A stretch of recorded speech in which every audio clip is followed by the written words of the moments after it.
Thank you, Mr. Toastmaster, fellow Toastmasters, and honored guests. What is success? After hearing my presentation today, you'll learn what success means to me, and you'll learn why I think some people have it. I've got a concern right up front. I'm going to hit on some sensitive areas in my talk. You may feel a little not okay. I'm going to ask some rhetorical questions that may make you feel slightly uncomfortable. Please know I care about you and I want everyone in here to be successful. Here's what else I know. You learn a lot when you're uncomfortable. So let's learn a lot tonight. Okay? If I were to ask you if you wanted to be successful, I'm going to assume you would say yes. If I asked you what success meant, you would probably say something different than the last person I asked or the next person that I asked. What is worse, I've asked audiences of this size, up to 200 people, that question, and most people don't know.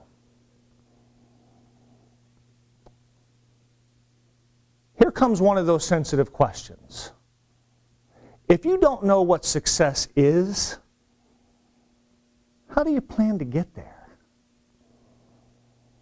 William James, a very respected author in the world of psychology, says that there's a law in psychology that if you form a picture in your mind of what you would like to be and you keep and hold that picture and you keep it there long enough, you'll soon become exactly as you have been thinking. Can we admit that in order to begin the road to success, there is more than likely, going to be some change in and around us? So why don't people like to change? There's 4 steps to change. The first thing is we deny we have to change. We deny we need any change. The second step is that we resist the change once we get past the denial. Now we just resist it. It's uncomfortable.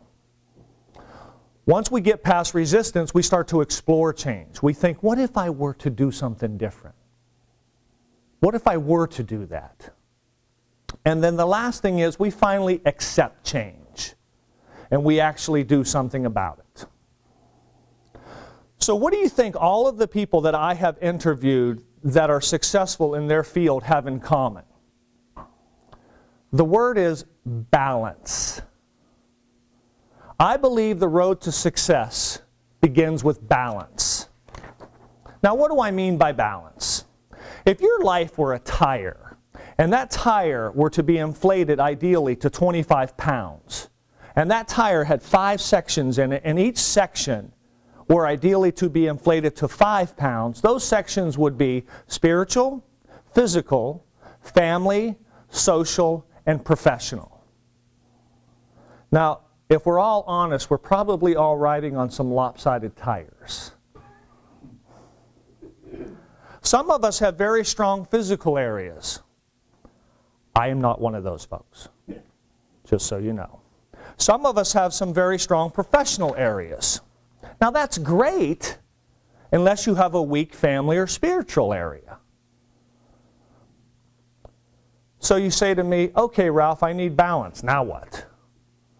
Well, that's a great question, and I'm glad you asked. I believe the road to balance begins with goals. Uh-oh, I said it, the G word, goals. Now, before I continue, please don't confuse goals with resolutions. Resolutions are emotional. Goals are intellectual.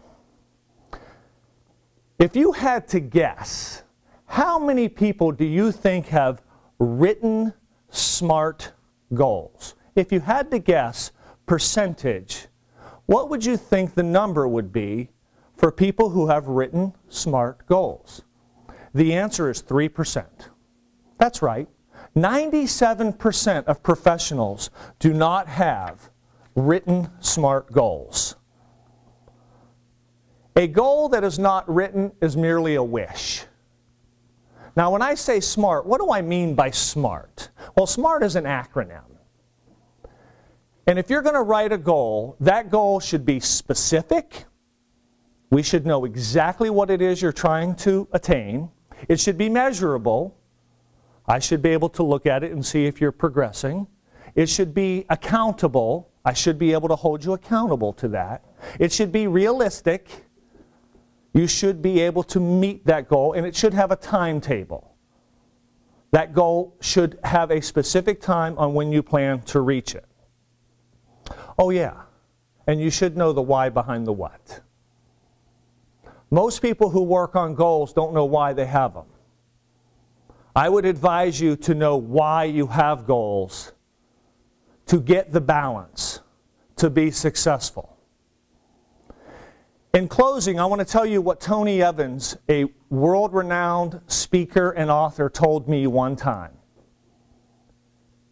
Ralph, success is not comparing yourself to what other people do. Success is comparing yourself to what you're called to do. Mr. Toastmaster.